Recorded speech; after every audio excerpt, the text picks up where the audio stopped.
আসসালামু আলাইকুম। আজকে আমরা শুরু করব জুলজি চ্যাপ্টার ৪ এর ১২ নাম্বার লেকচার, যেটা অনেকদিন পেন্ডিং ছিল। তো আজকে ইনশাআল্লাহ আমরা সেটা শেষ করে দিব। তো লেকচারের নাম কি? ব্যারোরিসেপ্টর, তাই না? ব্যারোরিসেপ্টর জিনিসটা আসলে কি? ব্যারোরিসেপ্টরটা হচ্ছে, দেখো আমরা বলি না বায়ুচাপ নিয়ন্ত্রণ যন্ত্র। বায়ুচাপ নিয়ন্ত্রণ যন্ত্রের নাম কি? ব্যারোমিটার। ব্যারোমিটার দিয়ে কি করা হয়? ব্যারোমিটার দিয়ে হচ্ছে বায়ুর চাপ মাপা হয়, ঠিক আছে? তো বায়ুর চাপ নিয়ন্ত্রণ যন্ত্র বা বায়ুর চাপ মাপার যন্ত্রকে বলা হয় আমাদের কি? ব্যারোমিটার। আর ব্যারোরিসেপ্টর মানে কি, সেই জিনিসটা আমরা এখন জানবো। আচ্ছা, বায়ু চাপ মাপা হয় ব্যারোমিটার দিয়ে, তার মানে ব্যারোরিসেপ্টর দিয়ে কি মাপা হয়? রক্তচাপ মাপা হয়, ঠিক আছে? দুইটা নামের মধ্যে কি অনেকটা সিমিলারিটি আছে। ওকে, এবার দেখো ব্যারোরিসেপ্টরটা আসলে কি জিনিস।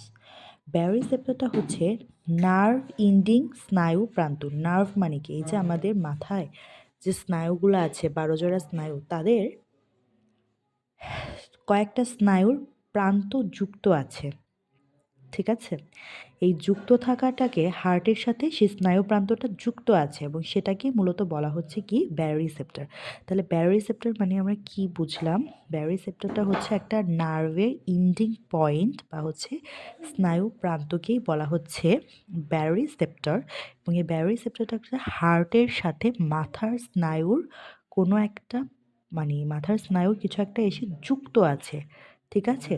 আচ্ছা দেখো, এই যে একটা ধরো একটা মাথা, আর এই যে ধরো একটা হার্ট, এই হার্টটার সাথে এই মাথাটার সাথে, মাথার সাথে এই হার্টটা যুক্ত আছে। তাহলে এই যে যে ইন্ডিং পয়েন্ট, এই যে যে স্নায়ু যে প্রান্তটা যুক্ত আছে, এইটাকেই মেনলি বলা হচ্ছে কি? ব্যারোরিসেপ্টর। তো এই ব্যারোরিসেপ্টরের কাজ কি? ধরো আমার দেহে কখনো রক্তচাপ বেড়ে গেল, হয় না? আমাদের রক্তচাপ বেড়ে যায় না? আবার মাঝে মাঝে কি হয়? রক্তচাপ কমে যায়। এই যে রক্তচাপ বেড়ে যায়, কমে যায়, এই যে যে স্নায়ু প্রান্তটা হার্টের সাথে অ্যাটাচ আছে, সেই স্নায়ু প্রান্তটা কি? মাথার মাথাকে বলে বা মস্তিষ্করে বলে যে ওর এখন উচ্চ রক্তচাপ হয়েছে বা ওর এখন নিম্ন রক্তচাপ হয়েছে। তখন ওই মাথা কি করে?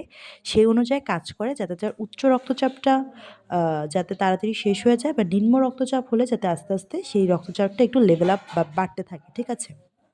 এটাই মেনলি ব্যারোরিসেপ্টরের কাজ। বোঝা গেছে? ওকে, তাহলে আসো সংজ্ঞা কি দেওয়া আছে দেখো।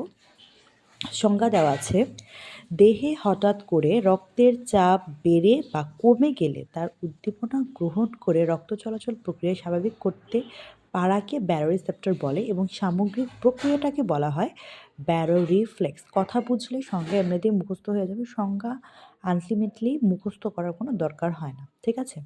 এবার আসো প্রকারভেদ। দুই প্রকার, একটা হচ্ছে উচ্চচাপ ব্যারোরিসেপ্টর, একটা হচ্ছে নিম্নচাপ ব্যারোরিসেপ্টর। যেটা বললাম, উচ্চ রক্তচাপের ক্ষেত্রে এই যে যে ইন্ডিং পয়েন্টটা আছে সেটা মস্তিষ্করে বলবে, তার মানে উচ্চচাপের ক্ষেত্রে একটা ব্যারোরিসেপ্টর আছে। আবার এই হার্টের সাথে আবার একটা নিম্নচাপের ব্যারোরিসেপ্টর কানেক্ট আছে, যেটা আবার মস্তিষ্করে তখন বলবে।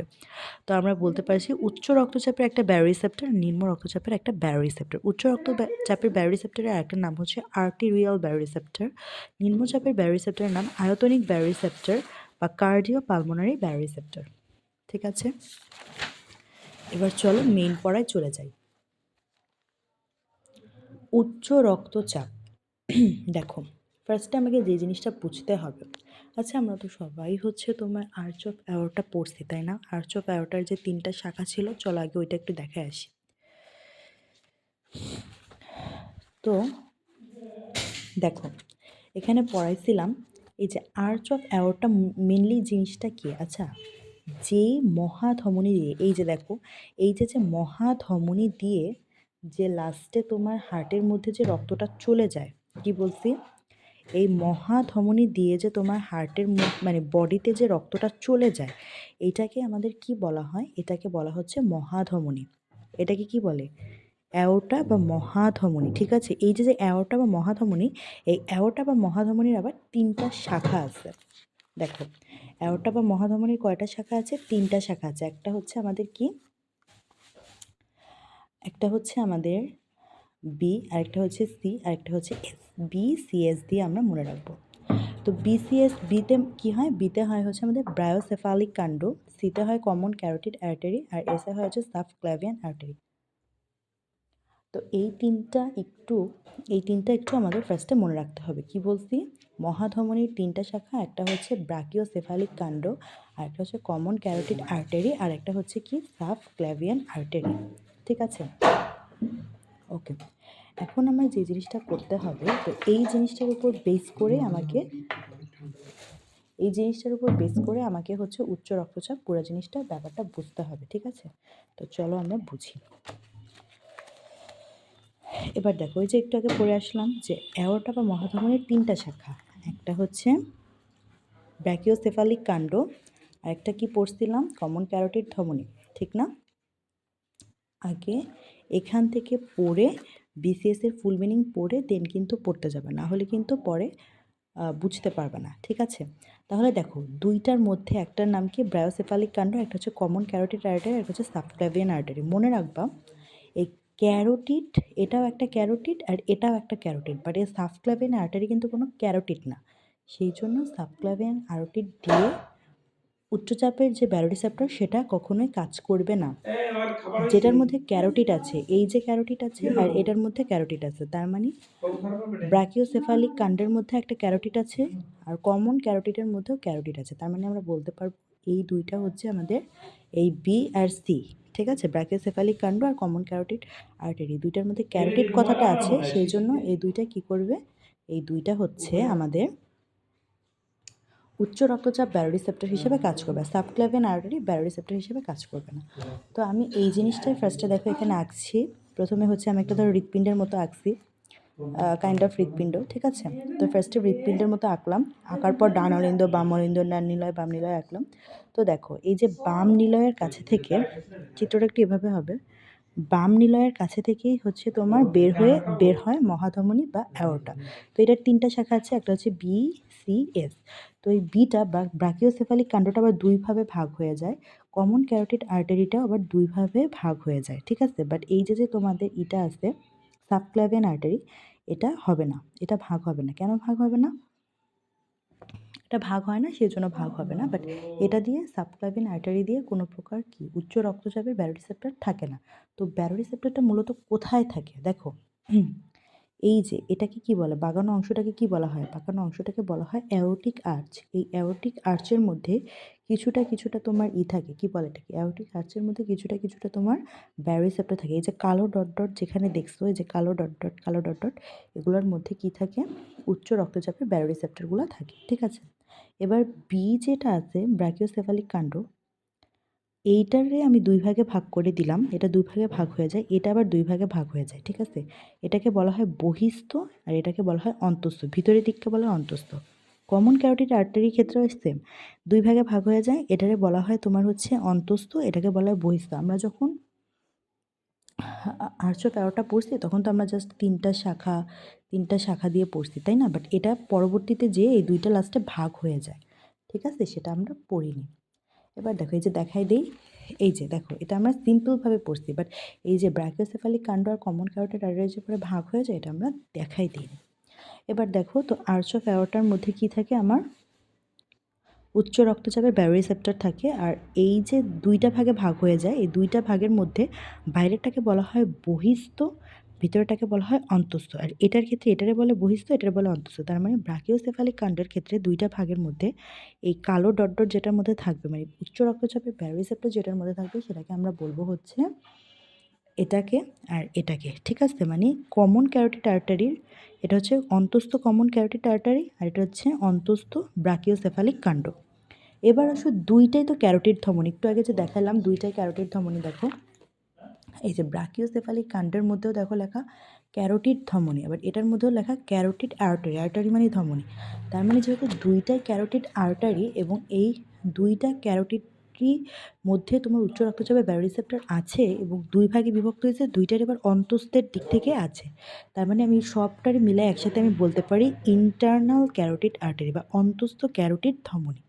ঠিক আছে, এই দুইটাই কিন্তু দুইটাই ক্যারোটিড ধমনী, আর দুইটার অন্তস্থ ক্যারোটিড ধমনীর মধ্যে ব্যারোরিসেপ্টরগুলো আছে উচ্চ রক্তচাপে। ঠিক আছে, তো এটা লিখলাম। আর আর্চ অফ অ্যাওর্টা যেটা, সেটার মধ্যেও কি আছে তোমার উচ্চ রক্তচাপে ব্যারোরিসেপ্টর আছে। এবার দেখো একটু আগে কী বলছি, উচ্চ রক্তচাপে ব্যারোরিসেপ্টরের কাজ কী? উচ্চ রক্তচাপে ব্যারোরিসেপ্টরের কাজ হচ্ছে মস্তিষ্করে বলা যে হৃৎপিণ্ডে বা শরীরে হচ্ছে তো অনেক উচ্চ রক্তচাপ হয়ে গেছে, তো এখন আমাকে একটা ব্যবস্থা করে দাও। তখন মস্তিষ্ক বলবে আচ্ছা ঠিক আছে, আমি একটা ব্যবস্থা করে দিতেছি। ঠিক আছে, এইটাই মেনলি ব্যারোরিসেপ্টরের কাজ। এবার আসো দেখো একটু আগে কী বলছি, ব্যারোরিসেপ্টর মানে কি? ব্যারোরিসেপ্টর মানে স্নায়ু প্রান্ত। তার মানে এই যে আমরা সাধারণত জানবো স্নায়ু হচ্ছে সাধারণত 12 জোড়া, সেটা তুমি অন্য অধ্যায়ে যেয়ে পড়বা। বাট এখন জাস্ট জেনে রাখো, মানব দেহের প্রতিরক্ষা অধ্যায়ে যেয়ে পড়বা, বাট এখন জাস্ট জেনে রাখো স্নায়ু 12 জোড়া। আর তার মধ্যে 2টা স্নায়ু পড়বো আমরা, 9 নাম্বার স্নায়ু আর 10 নাম্বার স্নায়ু। ঠিক আছে, তো অ্যাওর্টিক আর্চের সাথে এই মেডুলা মানে কি? মস্তিষ্কের মধ্যে একটা অংশের নাম কি? মেডুলা, তাই না? এই মেডুলাটার মধ্যে তোমার মেডুলার সাথে একটা মস্তিষ্কের একটা পার্টের নাম কি? মেডুলা। এই মেডুলার মধ্যে মেডুলার সাথে তোমার 10 নাম্বার স্নায়ু যে ভেগাস স্নায়ু, এই ভেগাস স্নায়ুর প্রান্ত দিয়ে অ্যাড থাকে কি? Aortic arch. আর 9 নাম্বার স্নায়ু দিয়ে অ্যাড থাকে হচ্ছে ইন্টারনাল ক্যারোটিড আর্টারিগুলো অ্যাড থাকে। ঠিক আছে, আর 9 নাম্বার স্নায়ুর নাম হচ্ছে গ্লসোফ্যারিঞ্জিয়াল বা ক্যারোটিড স্নায়ু। আর 10 নাম্বার স্নায়ুর নাম হচ্ছে ভেগাস ভেগাস করোটিড স্নায়ু। ঠিক আছে, এই 2টা স্নায়ু অ্যাড থাকে। এবার বুঝতে পারছো আসলে মূলত কি হচ্ছে জিনিসটা? প্রথমে হচ্ছে ফার্স্টে থেকে দেখো, প্রথমে তোমার আর্চ অফ অ্যাওর্টাকে তোমার 3 ভাগে ভাগ করছে। সাবক্লাভিয়ান ধমনী ভাগ হয় না, কারণ এর মধ্যে কোনো ক্যারোটিড ধমনীও থাকে না। তো এটারে ফার্স্টে 2 ভাগ করছি, এটারে 2 ভাগ করছি। এটার যে অন্তস্থ যে পার্টগুলো, সেই পার্টের মধ্যে উচ্চ রক্তচাপ আছে, সেজন্য একসাথে লিখে দিছি ইন্টারনাল ক্যারোটিড আর্টারি। এটা হচ্ছে আর্চ অফ অ্যাওর্টার। কালো ডট ডট মানে সেখানের মধ্যে তোমার কি আছে? উচ্চ রক্তচাপে ব্যারোরিসেপ্টর আছে। আর আমরা জানি ব্যারোরিসেপ্টর মানেই হচ্ছে কি? ব্যারোরিসেপ্টর মানেই হচ্ছে আমাদের স্নায়ু প্রান্ত। তার মানে অবশ্যই মাথা থেকে স্নায়ুটা আসছে, ওই স্নায়ুর প্রান্তটা এখানে অ্যাড আছে আর এখানে অ্যাড আছে। ওই স্নায়ুটার প্রান্তই তোমার মেডুলাকে যে বলবে যে দেহের মধ্যে উচ্চ রক্তচাপটা হচ্ছে। ঠিক আছে, ওকে, তাহলে এই পর্যন্ত আমরা বুঝলাম। আর 10 নম্বর স্নায়ুর নাম কি? ভেগাস স্নায়ু। এটা কোথা দিয়ে মেডুলার সাথে অ্যাড আছে? আর্চ অফ অ্যাওর্টা দিয়ে। আর ইন্টারনাল ক্যারোটিড আর্টারি দিয়ে অ্যাড আছে হচ্ছে গ্লোসোফ্যারিঞ্জিয়াল ক্যারোটিড স্নায়ু। ঠিক আছে, এবার দেখো এটা কিভাবে মেডুলার পর্যন্ত বলবে আর মেডুলা কিভাবে উচ্চ রক্তচাপটা সলভ করবে, আমরা এখন সেই জিনিসটাই পড়ব। তো ফার্স্টে দেখো, যখন উচ্চ রক্তচাপ বেড়ে গেল, তখন উচ্চ রক্তচাপ ব্যারোরিসেপ্টরগুলো উদ্দীপিত হবে, মানে লাফালাফি করতে থাকবে। উচ্চ রক্তচাপ বেড়ে গেছে, উচ্চ রক্তচাপ বেড়ে গেছে। ঠিক আছে, এই ব্যারোরিসেপ্টরগুলোর কাজই তো মেডুলারে জানানো যে দেহে উচ্চ রক্তচাপ হচ্ছে। তো তখন ওরা লাফালাফি করতে থাকবে, আল্লাহ দেহের মধ্যে উচ্চ রক্তচাপ হয়ে গেছে, উচ্চ রক্তচাপ হয়ে গেছে। তো উদ্দীপ্ত হয়েছে। উদ্দীপনা 9 ও 10 নাম্বার ক্যারোটিড স্নায়ুর মাধ্যমে মস্তিষ্কে পৌঁছায়। এই যে যে এই যে যে উদ্দীপনাটা আছে, এই উচ্চ রক্তচাপ ব্যারোরিসেপ্টরগুলো 9 নাম্বার এবং 10 নাম্বার ক্যারোটিড স্নায়ুর মাধ্যমে মস্তিষ্কে যেয়ে পৌঁছায়। আর মস্তিষ্ক সেগুলোতে মেডুলাতে যেয়ে পৌঁছায়। তার মানে মস্তিষ্কের মধ্যে থাকে মেডুলা। ঠিক আছে, মেডুলার মধ্যে মস্তিষ্ক না, মস্তিষ্কের মধ্যে থাকে মেডুলা। এবং তখন মেডুলারে যখন মস্তিষ্ক বলবে, তখন মেডুলা কি করবে? ভেসোমেটার নামক একটা কেন্দ্র আছে, যেই কেন্দ্রটা যদি কাজ শুরু করে তখন উচ্চ রক্তচাপ আস্তে আস্তে কমতে থাকে। ঠিক আছে, তখন মেডুলা বলবে কি, ভাই ভেসোমোটর তুমি এখন কাজ শুরু করে দাও। তো ভেসোমোটর কি করবে? তার কেন্দ্রটা স্লো করে দিবে বা দমিত করবে। ঠিক আছে, তখন উচ্চ রক্তচাপটা আস্তে আস্তে কী হয়ে যাবে? কমতে থাকবে। তখন উচ্চ রক্তচাপটা যখন কমতে থাকবে, তখন হৃৎপিণ্ড সংকোচন হারও কমে যায়। মানে হৃৎপেশি মানে যখন উচ্চ রক্তচাপ হয়, হৃৎপেশি এমন এমন এমন এমন ছড়াইতে থাকে। ঠিক আছে, সংকোচনটা মানে আস্তে আস্তে সংকোচন হতে থাকে। ঠিক আছে, তো এই হৃৎপেশির সংকোচনের যে হারটা আছে সেটাও কমায় দেয়। উচ্চ রক্তচাপ হলে হৃৎপেশি একদম সংকুচিত হয়ে যেতে থাকে, বাট এই সংকোচনের হারটা কমায় দেবে কে? ভেসোমোটর কেন্দ্রটা যখন দমিত হবে বা স্লো হবে, তখন এই হৃৎপেশির সংকোচন হার কী হবে? কমে যাবে। মানে একদম যে সংকোচন হয়ে যাচ্ছিল, এই যে সংকোচন হয়ে যাচ্ছিলো, এটার হারটা কমায় দিবে, তখন রক্তচাপ কম হবে। তো এই পুরো প্রসেসটা লিখলেই তুমি ইনশাল্লাহ নাম্বারটা পেয়ে যাবে। ঠিক আছে, তো উচ্চ রক্তচাপ সোজা না জিনিসটা। এবার চলো পড়ি নিম্নচাপ ব্যারোরিসেপ্টর কী জিনিস। তো একটা কথা মনে রাখবা, উচ্চ রক্তচাপ থাকে হচ্ছে আমাদের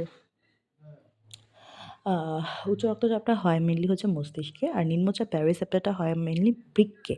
তো বৃক্কে কীভাবে হয় সেই জিনিসটা চলো একটু দেখে নিই। দেখো আমি এখানে একটা ব্রেইনের ছবি আর্ট করছি, ঠিক আছে? তো দেখো এই যে ব্রেইনের যে বাইরের মেনলি অংশটা থাকে, ঠিক আছে? এই যে মানুষ তো ব্রেন আঁকলেই খালি এটুক ব্রেন আঁকে, কিন্তু ব্রেন কি জাস্ট এতটুকু না, এর আশেপাশে অনেক কিছু আছে। তো এই বাইরের এই অংশটাকে বলা হয় কি সেরেব্রাম, ঠিক আছে? সেরেব্রামের সাথে একটা জিনিস যুক্ত থাকে, তার নাম হচ্ছে সেরেব্লাম।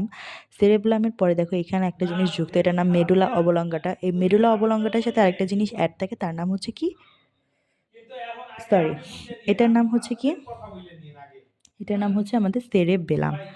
এই যে যে সেরেব্রামের সাথে এই অ্যাটাচ থাকে, সেরেব্রামের সাথে এই জিনিসটা, এই জিনিসটার নাম হচ্ছে কি আমাদের পন্স, ঠিক আছে? এবার দেখো এই পর্যন্ত গেল, এবার আসো এটার নাম মেডুলা অবলঙ্গাটা, এটার নাম হচ্ছে পন্স। এবার এখানে দেখো এখানে আবার তিনটা জিনিস আমি আর্ট করছি। তো এই যে একটা জিনিস, এই যে একটা জিনিস, এখানে যে আবার দুইটা জিনিস হয়েছে, তাই না? কয়টা জিনিস দেখো, এখানে একটা জিনিস, এখানে একটা জিনিস, এখানে যে হয়েছে কয়টা জিনিস, দুইটা জিনিস, ঠিক আছে? তো এই জিনিসটার নাম কি, এই জিনিসটার নাম হচ্ছে থ্যালামাস। থ্যালামাসের সাথে অ্যাড থাকে আরেকটা যে গোল, এটাকে বলা হয় হাইপোথ্যালামাস। ওকে, এই হাইপোথ্যালামাসের সাথে আবার দুইটা জিনিস অ্যাড থাকে, ঠিক আছে? এইটারে বলা হয় হাইপোথ্যালামাসের সাথে, প্রথমে এটাকে কি বললাম, থ্যালামাস, থ্যালামাসের সাথে আরেকটা জিনিস আছে, সেটার নাম কি, হাইপোথ্যালামাস। আর তার সাথে আবার ছোট ছোট দুইটা জিনিস অ্যাড আছে। তো এই ছোট ছোট দুইটা জিনিসটা একত্রে তুমি বলতে পারো পিটুইটারি, ঠিক আছে? তো এই সামনের দিকে যে পিটুইটারিটা দেখো লেখা আছে, এই পিটুইটারিটাকে বলা হয় অগ্রভাগের পিটুইটারি, আর এই যে কালো যে ভরাট করে দিয়েছি আমি, সেটাকে বলা হয় পশ্চাৎ পিটুইটারি, পশ্চাৎ পিটুইটারি, ঠিক আছে? এখন তুমি বলতে পারো কেন আমি এটা ভরাট করছি, কারণ এই পশ্চাৎ পিটুইটারিতেই থাকে মেনলি আমার নিম্নচাপ ব্যারোরিসেপ্টর। বোঝা গেছে? ওকে, এবার দেখো তাহলে আমাদের দেহে প্রথমে রক্তচাপ কমে গেল, তখন মস্তিষ্কের হাইপোথ্যালামাসে গেল, ঠিক আছে? আমি কি বললাম, মস্তিষ্ক প্রথমে আমাদের রক্তচাপ কমে গেলে তারপরে কি হবে, মস্তিষ্কের হাইপোথ্যালামাসে যাবে। তো ফার্স্টে মস্তিষ্কের হাইপোথ্যালামাসে সেই জিনিসটা পাঠাবে, ঠিক আছে? এই যে যে বিভিন্ন প্রসেসিংয়ের মাধ্যমে মস্তিষ্কের হাইপোথ্যালামাসে কী হয়, জিনিসটা প্রেরণ করা হয় যে আমাদের দেহে রক্তচাপ কমে গেছে, ঠিক আছে? এবার আসো পশ্চাৎ পিটুইটারি গ্রন্থিতে সেই তথ্যটা আবার যায়। পশ্চাৎ পিটুইটারির আরেক নাম কি, নিউরো কি লিখছে, নিউরো ফাইফোসিস, ঠিক আছে? ওকে, এই পশ্চাৎ পিটুইটারি গ্রন্থিটা কি হয় পরে দেখো, পশ্চাৎ পিটুইটারি গ্রন্থির কাছে মস্তিষ্কের হাইপোথ্যালামাস পাঠাইলো যে হচ্ছে দেহে রক্তচাপ কমে গেছে। তারপরে পশ্চাৎ পিটুইটারি গ্রন্থি থেকে একটা হরমোন ক্ষরণ হয়, সেই হরমোনটার নাম কি দেখো, এডিএইচ। এডিএইচ মানে হচ্ছে অ্যান্টি ডিউরেটিক হরমোন, ঠিক আছে? এই অ্যান্টি ডিউরেটিক হরমোনটা কি করে বলো তো? এই অ্যান্টি ডিউরেটিক হরমোন, আচ্ছা, অ্যান্টি ডিউরেটিক হরমোন এই কথাটা মানে কি বোঝায় বলো তো? দেখো, ইউরেটিক, ইউরিটিক, ইউরেটিক মানে কি? ইউরেটিক মানে বোঝাই যাচ্ছে না কথাটা শুনেই, যে ইউরেটিক মানে হচ্ছে ইউরন, ইউরন মানে কি, মূত্র। তাহলে দেখো এন্টি কথাটা অর্থ কি, এন্টি শব্দের অর্থ হচ্ছে বাধা, কি বলছি, এন্টি শব্দের অর্থ হচ্ছে বাধা। ডিউরেটিক মানে কি, মূত্র, আর হরমোন মানে তো হরমোনই, তাহলে আমরা বলতে পারি না মূত্র বাধাজনিত যে হরমোন সেটা প্রয়োগ করা হয়, ঠিক আছে? মূত্রের পরিমাণ, মূত্রের পরিমাণ তোমার হচ্ছে বৃদ্ধিজনিত যে হরমোন, সেটা হচ্ছে কি করে, সেটাতে বাধা দেয়, তার মানে তখন কি আমাদের মূত্রের পরিমাণটা কমায় দেয়, ঠিক আছে? তো বাধা দিচ্ছে কিছে, ডিউরেটিক হরমোন। তো মূত্রজনিত যে ইটা আছে সেটা হচ্ছে কি বাধা দিচ্ছে, যেটা আরেক নাম হচ্ছে ভেসোফেরিসিন, ঠিক আছে? ভেসোফ্রিসিন। এবার আসো মূত্র উৎপাদন, তাহলে কি মূত্র উৎপাদনে বাধা দিল, তার মানে কি মূত্র উৎপাদন তাহলে কমে যাবে, সেক্ষেত্রে বৃক্কীয় নালিকায় পানি পূর্ণ শোষণ কী হবে যাবে, বেড়ে যাবে। দেখো একটা জিনিস, যদি তুমি মূত্র উৎপাদন কমায় দাও, বৃক্ক মানে কি, কিডনি, আমরা জানি সবাই কিডনি থেকে মূত্রটা মেনলি উৎপন্ন হয়, তখন কিডনির আশেপাশে যে নালীগুলা থাকবে, সে নালীগুলার মধ্যে সে পানিগুলা চলে যাবে না, মানে মূত্রগুলা চলে যাবে, তার মানে কি সে নালীগুলা তখন মোটা মোটা হয়ে যাবে না, পূর্ণ শোষণ হয়ে যাবে। তখন কি হয় দেখো, রক্তের আয়তন বৃদ্ধি পাবে, তখন যেহেতু পানিগুলো তখন রক্তের মধ্যে চলে যাবে, রক্ত নালিকার মধ্যে চলে যাবে, বৃক্কীয় নালিকায় চলে যাবে, সেজন্য তখন রক্তের আয়তন কি বেড়ে যাবে, যেহেতু পানিগুলো মূত্রে বাধা দিচ্ছে, ঠিক আছে, মূত্রটা কমায় দিতেছে, সেই জন্য পানিগুলো রক্তের মধ্যে চলে গেলে বা হচ্ছে তোমার বৃক্ক নালিকায় চলে গেলে পানির পরিমাণ বেড়ে যাবে বা রক্তের আয়তন তখন কি বেড়ে যাবে। এখন যে জিনিসটা করতে হবে, এখন যে জিনিসটা করতে হবে সেটা হচ্ছে তোমার তখন রক্তচাপটা কি হয়ে যায়, বেড়ে যায়। তার মানে আমরা বলতে পারি রক্তের আয়তন যদি বেড়ে যায় তখন কি হয়ে যাবে, রক্ত আয়তন যদি বেড়ে যায় তখন কি হয়ে যাবে, রক্তচাপটাও বেড়ে যাবে। ঠিক আছে, বোঝা গেছে। এবার আসো এই জিনিসটাকে আমি আরেকভাবেও লিখতে পারি যে ধরো রক্তচাপ যদি কমে যায় তখন কি হয়, বৃক্ক বা কিডনিতে একটা প্রবলেম দেখা যায়, তখন জুসটা গ্লোমেরুলার সেল তখন কাজ করে, তখন রেনিনটা হচ্ছে তোমার যকৃৎকে বলে, তো যকৃতে তখন হচ্ছে এনজিওটেনসিনোজেন তৈরি হয়। এনজিওটেনসিনোজেনটা কি কোথা থেকে তৈরি হয়, নিষ্ক্রিয় এনজিওটেনসিনোজেন থেকে এনজিওটেনসিন তৈরি হয়, ঠিক আছে। আর এটা এ যকৃতে একটা ধরনের হরমোন থাকে তার নাম হচ্ছে এনজিওটেনসিনোজেন, সেটা হচ্ছে নিষ্ক্রিয় অবস্থায় থাকে, আর তখন এনজিওটেনসিনে পরিণত হয়। এই এনজিওটেনসিনটা হচ্ছে রক্তনালীর চাপ নিয়ন্ত্রণ হরমোনে পরিণত হয়, তখন রক্তনালীর সংকোচন হয়, রক্তচাপ বাড়বে, ঠিক আছে। এটা জাস্ট একটা শর্টকাট প্রসেসিংয়ে লেখা, এটাই হচ্ছে মেইন পড়াটা, বোঝা গেছে তাইলে। আর নিম্নচাপ ব্যারোরিসেপ্টরটা মেনলি যেহেতু রক্তের আয়তনটা বৃদ্ধি পায় সেহেতু এটাকে বলা হয় আয়তনিক ব্যারোরিসেপ্টর। এবার চলো দেখে নেই লসিকা জিনিসটা কি। তো লসিকা জিনিসটা খুবই সহজ, দেহের টিস্যু নিঃসরিত রসকে হচ্ছে লসিকা বলে, এর আয়তন হচ্ছে 10 থেকে 12 লিটার বা 4 থেকে 8 লিটার, তৈরির প্রক্রিয়া হচ্ছে লিম্ফোজেনেসিস, তৈরির স্থান হচ্ছে ধমনী, উৎপাদন প্রধানত থাকে হচ্ছে ডাব্লিউবিসি লিম্ফোসাইট, মনোসাইটে মাঝে মাঝে থাকে, স্বল্প থাকে আরবিসিতে, প্লাটিলেটে একদমই থাকে না। কোষীয় উপাদান হচ্ছে পানি থাকে 94%, কঠিন থাকে হচ্ছে 6%। লসিকা তন্ত্র হচ্ছে দুই ধরনের, একটা হচ্ছে বাম ও ডান লসিকা গ্রন্থি, লসিকা গ্রন্থির সংখ্যা হচ্ছে 400 থেকে 700, আর প্রধান লসিকা গ্রন্থি হচ্ছে তপুসার বেস্টি, মনে রাখবা, টনসিল, থাইমাস, এসে হচ্ছে স্প্লিন, আর বিতে হচ্ছে বোন ম্যারো। বোন ম্যারো মানে বড় বড় হাড়ের অগ্রভাগটাকে মিলিয়ে বোঝাচ্ছে। স্প্লিন জিনিসটা কি, এটা হচ্ছে হেমোপয়েটিক অর্গান, মানে এক ধরনের কি রক্তের অর্গান, রক্তের অঙ্গ, ঠিক আছে, রক্তের রিজার্ভার বা ব্লাড ব্যাঙ্কও বলা হয়, যার ওজন হচ্ছে 150 গ্রাম। ওকে, আর যেখানে মেনলি লোহিত রক্তকণিকার ধ্বংস হয়, ঠিক আছে, বা গোভেয়ার্ড অফ আরবিসি বা লোহিত রক্তকণিকার কি কবরস্থান, ঠিক আছে। তো এটাই হচ্ছে ছিল, তো দেহের টিস্যু নিঃসৃত রসকে লসিকা বলে। এই কথাগুলো কিন্তু খুবই ভালোভাবে জেনে রাখবা। আর তোমার যদি আরও কিছু জানতে ইচ্ছা করে তাহলে একটু তোমরা কোনো কিছু একটাতে সার্চ দিয়ে লেখো যে লসিকা জিনিসটা আসলে কি, ঠিক আছে, ডায়াগ্রাম সহ তখন তোমাদের দিয়ে দেবে। সো এই পর্যন্তই, সবাই ভালো থাকবো, আল্লাহ হাফেজ।